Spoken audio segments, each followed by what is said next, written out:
Gaming? I got you.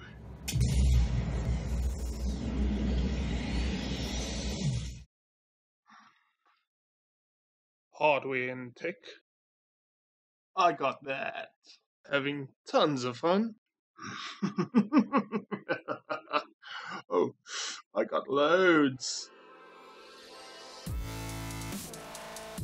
Tech Inquisition. I got it.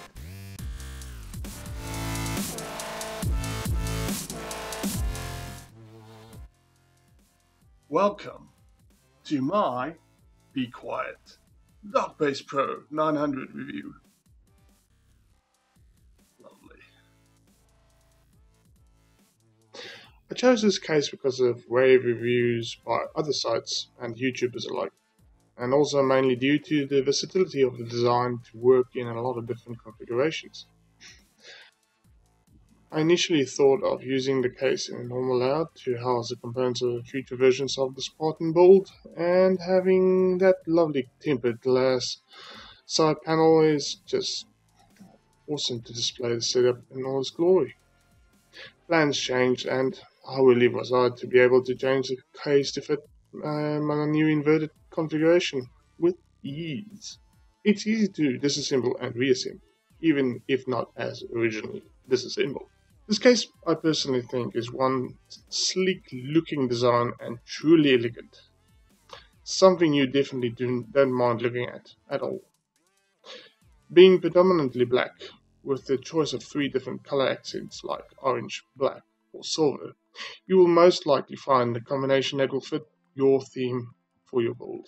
This case is not light, it weighs slightly over 15 kilograms, and since there's no real handles in the design, it can make it a bit difficult to lug around with when it's all packed with components. The front of the case has a door that can be changed to swing both ways. Yeah. Depending on your orientation of the case. This is getting a little bit worse now. The top of the front fascia has a front I/O with a pair of USB 3 and USB 2 ports, along with the power button, the reset button, and hard drive activity LED.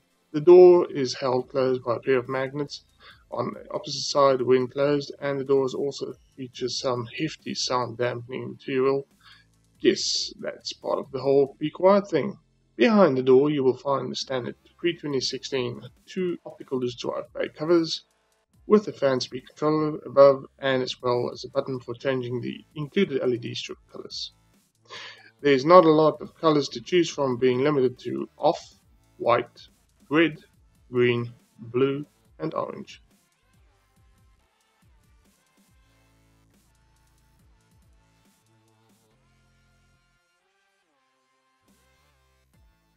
Below the drive bays, you will see a large dust filter covering the lower section of the front, where you will also see 2 of the 3 supplied SolidWings 3 150mm PWM fans.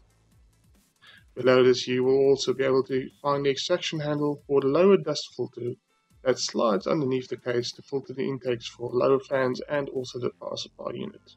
On the other side of the tempered glass panel, you will find the standard looking steel panel with what looks to be an insert of some sort. This, people, hides a small optional mounting location where you can put 2 additional 120mm fans if you truly need it, and with included dust filtration. The only catch is, you can only use it if you don't have any, if the lid is not behind the motherboard tray.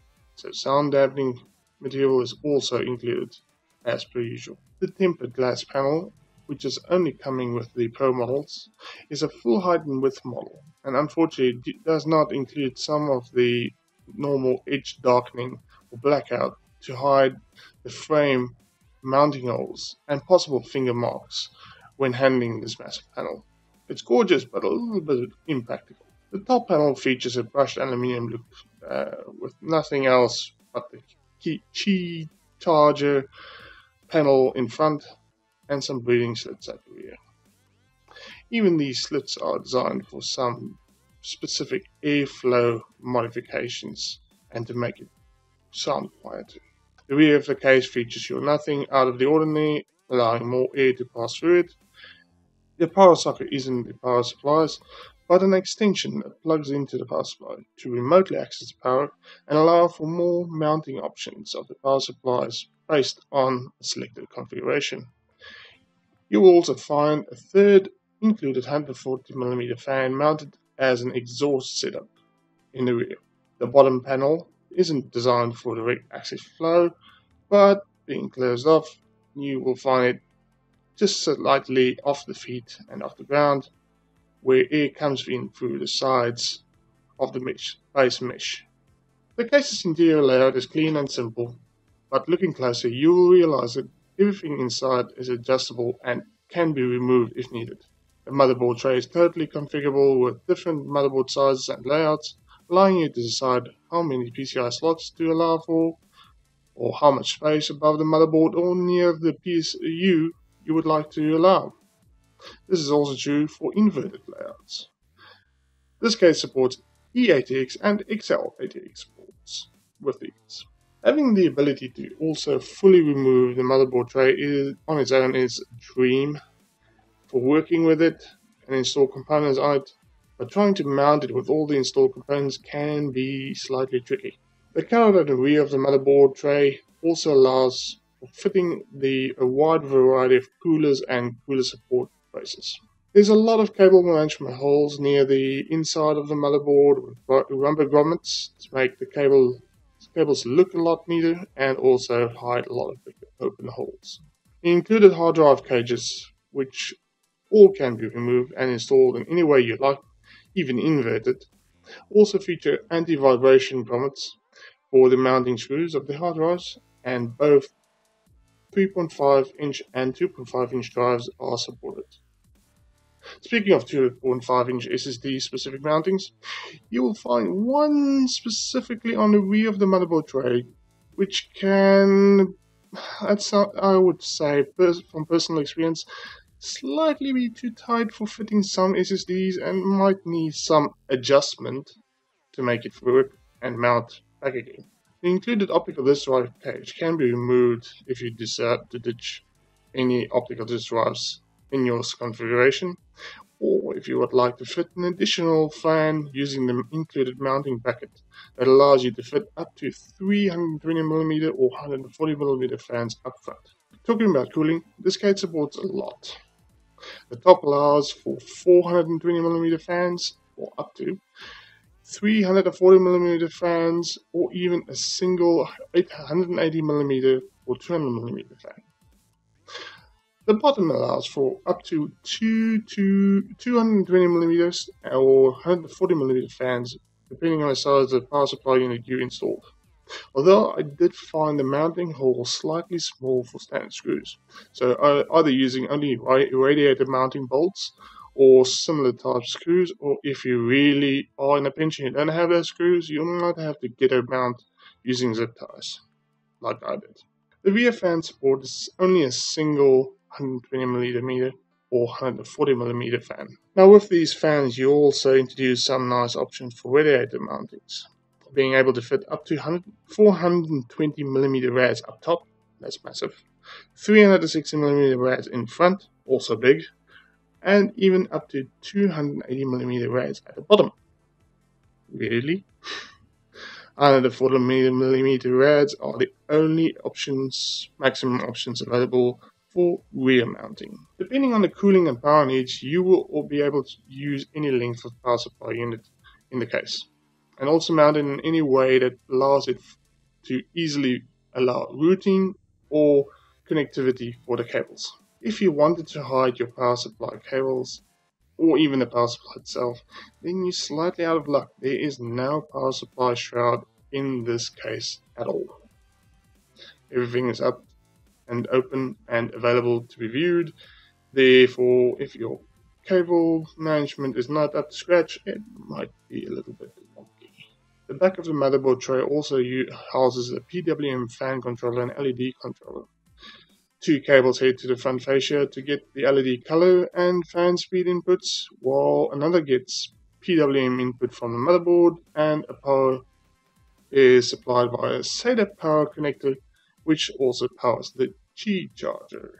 Now building in this case, I decided to throw portion to Windsor build an inverted setup because my plans only allowed me to have my case sitting either at my left side.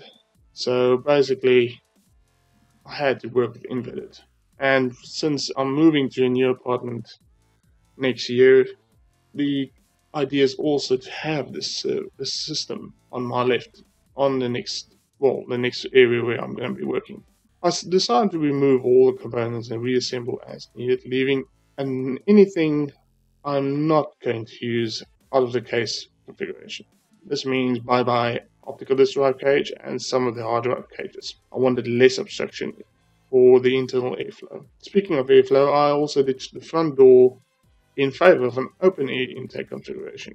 Sure, the fan noises is a little bit more audible, but it's not that bad for me. Everything fits easily, and except for the lower fan getter mounting and the slight SSD cage adjustment, I found the overall build experience a nice one. Cable management is well thought out, and even though I made it the rookie mistake of some beginning taking my cables out of the wrong way, and I basically ended up having to quickly fix it and move along. But I'm still not 100% there in terms of overall cable management quality, but this case is more capable than I am. Overall, I love this case. It's easy to disassemble and reassemble and configure and customize. I love the overall look and the way the system fits inside it, even inverted. After working with it for over a couple of weeks now, I found that this filter is very capable and also easy to clean. This case will remain my main personal case for the foreseeable future, and now with the added customizations that I'm added, this is basically truly my case. I think I will award this case the pretty damn good award, and I recommend it to any PC builder who loves versatile customizable builds and not afraid to show off their cable management and cable work.